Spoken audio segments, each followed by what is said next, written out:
This was the scene inside the parliamentary offices of Israel's Constitution, Law and Justice Committee. It had just announced a bill allowing for the expulsion of sitting parliamentarians would be voted on. If approved, it would effectively end the term of an MP elected by voters if enough lawmakers were in favor of it. These Israeli-Palestinian members of parliament were escorted out of the meeting after arguing the bill is designed to target them. Basel Gattas is an MP representing the Joint List, a coalition of Israeli-Palestinian political parties. He says other parliamentary committees have targeted politicians representing Israel's Arab minority in the past. Earlier this year, he was suspended by an ethics committee for 4 months after he met with the families of Palestinians killed by Israeli forces after allegedly carrying out attacks.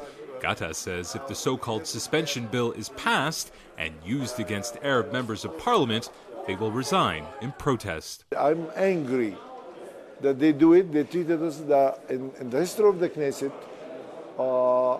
this serious punishment or sanction were used only upon Arab Knesset members. Prime Minister Benjamin Netanyahu is a staunch supporter of the proposed law. He has called on all members of his far-right government coalition to vote in favor of it.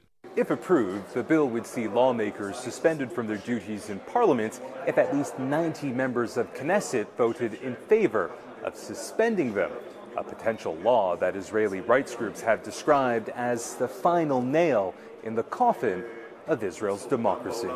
In recent years, successive Israeli governments have passed more than 50 laws which human rights groups say are discriminatory against Palestinians. Israel cannot claim anymore that it can be a democratic state when democratically elected members of the parliament are being suspended by their peers.